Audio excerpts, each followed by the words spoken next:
মা মেয়ে রওনা দিলাম কিসের উদ্দেশ্যে? ঢাকার উদ্দেশ্যে। আর কার কাছে রওনা দিলাম আর কার কাছে দিব? আমার জামাইয়ের কাছে, আর আমার মেয়ে যাবে তার বাবার কাছে। তো যাই হোক, আসসালামু আলাইকুম। আপনারা সবাই কেমন আছেন? আমি তো আলহামদুলিল্লাহ ভালোই আছি। তো আমরা বাসে উঠতে গেছি, আর আমি সবসময় ঢাকার উদ্দেশ্যে রওনা দিলে যে কয়বারই আমি ঢাকাতে গেছি, মানে কয়বারই আমি সবসময় মানে সামনের সিটে বসছি, মানে ড্রাইভারের পাশে ওই পাশে যে সিটটা আছে ওই সিটে বসছি। ওই সিটে বসলে না একটু পাওটা একটু লাসা যায়, যেহেতু ওই রেলিং আছে, রেলিংয়ে পাও রাখা যায়। তারপরে সবাই সামনে থাকলে একটু ভয়ও কম থাকে, আর যেহেতু বাচ্চা তো ও সামনে বসলে না ও সব কিছু একটু দেখতে পারে। এই জন্য না আমি সবসময় মানে সামনের সিটটাই আর কি পছন্দ করি। এমনিতেও আমার কাছে সামনের সিটটা অনেক ভালো লাগে। আমি জানি না, প্রায় মানুষেরই আমি দেখি সামনের সিট নিতে চায় না, তারা একটু সেকেন্ড সিট বা থার্ড নাম্বার যে সিটটা মানে ৩ নাম্বার বা ৪ নাম্বার সিটে বসতে পছন্দ করে।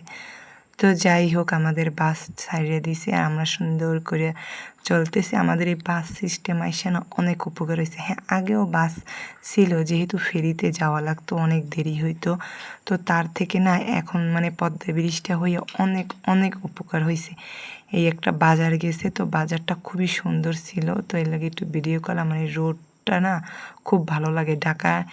ঢাকা টু বরিশালের যে রোডগুলো খুবই সুন্দর আর ভাঙা একটা স্থান। তো ওই জায়গাটার পর না এত সুন্দর রোড তা বলার বাহিরে। তো যাই হোক, আমাকে ১৫ মিনিটের বিরতি দিছে।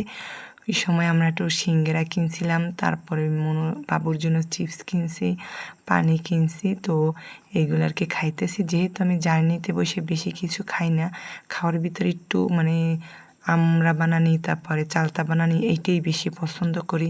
তাছাড়া বেশি কিছু খাই না, কারণ ভালো লাগে না। এই হইছে ভাঙ্গার পরের রোড। এই রোডগুলো যে এত সুন্দর বরিশালে যা বলার বাহিরে। এটাই হইছে ভাঙ্গা, এই যে ভাঙ্গার মোড়।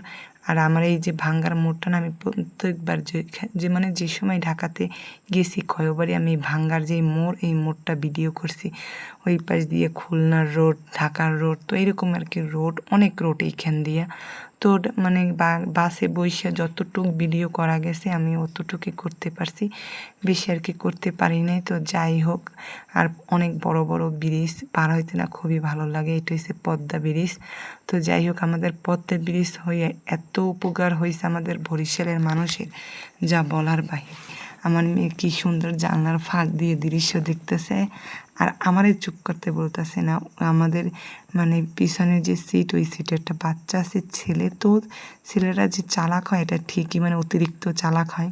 তো ছেলেটা সারা বাজে এত পটর পটর পটর। আর আমার মেয়ে বেশি কথা পছন্দ করে না, ও কথাও বলে না, ও কথা পছন্দও করে না। যাই হোক,